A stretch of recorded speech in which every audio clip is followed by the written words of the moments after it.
এটি ছিল রঘুনাথ। রঘুনাথ ছিল সহজ সরল প্রকৃতির। সে তার মায়ের সব কথা মেনে চলত। সে তার মায়ের কোনো কথা কখনো অমান্য করত না। এই গ্রামে তার মায়ের মতো দ্বিতীয় চতুর চালাক মহিলা খুঁজে পাওয়া বেশ মুশকিল। তার মা ছিল ভীষণ চালাক প্রকৃতির। সে সবসময় চাকচিক্য ও আভিজাত্যের স্বপ্নে বিভোর থাকত।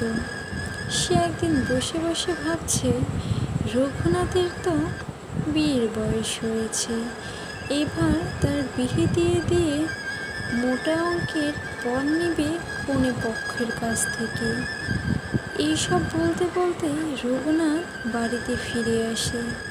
তখন সে এমন অভিনয় করতে শুরু করে যে, বাবা, আমার তো বয়স হয়েছে, এবার একটা বিয়ে দিয়ে কর। এই বৃদ্ধ শরীরে আর কত খাটাবি? আমি তো আর কোনো কাজকর্ম একা একা করতে পারি না বাবা। এইসব বলার পর রঘুনাথ তার মায়ের কথা মতো একটি সুন্দর মেয়েকে বিয়ে করে নিয়ে আসে। মেয়েটি দেখতে যেমন ছিল, রূপে গুণেও ছিল লক্ষ্মী, কিন্তু তার একটুকু পছন্দ হয় না। কারণ রঘুনাথের মা চেয়েছিল যে মেয়ে আসবে তার গা ভর্তি গহনা থাকবে। এই মেয়ের গায়ে একটু সোনার অলংকার নেই। এটি দেখে তার মা আরও বেশি রেগে যায়, কিন্তু রঘুনাথকে কিছুই বুঝতে দেয় না। এরপরে বিমলা বাড়ির সব কাজ করতে থাকে। বাড়ির রান্না করার থেকে শুরু করে বাড়ি ঝাড়, বাড়ির দেখাশোনা, বাড়ির যাবতীয় কাজকর্ম। এরপর সে যখন রঘুনাথকে খাবার খেতে দেয়, তখন তার বৃদ্ধ মা এসে বলতে শুরু করে, আমি দেখেছি বৌমা এই খাবারে চুল মিশিয়েছে। এ কথা শোনা মাত্রই রঘুনাথ খাবার ছুঁড়ে মারে এবং বিমলাকে মন্দ বলতে শুরু করে।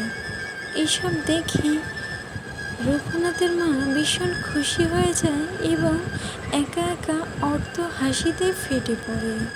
পরের দিন আবার যখন বিমলা খাবার দেয়, আবারও সে একই কাণ্ড ঘটে।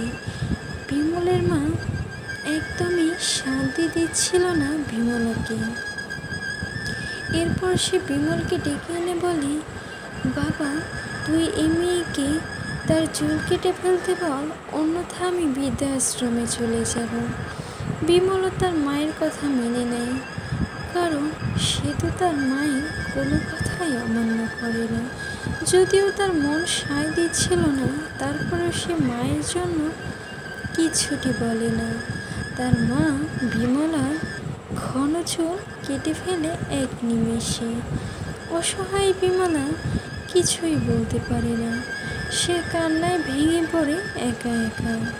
এদিকে এ কাজ করে বিমলের মা তো অট্টহাসিতে ফেটে পড়ে এবং খুশিতে উৎসব করতে শুরু করে। এর পরের দিন বিমলা যখন রান্না করতে যায়, তখন সে ঠিক করে আজকে সে এত ভালোভাবে রান্না করবে যে কোনো চুল না পায়। কিন্তু আবারও খাবারে ছোট ছোট চুল দেখা যায়।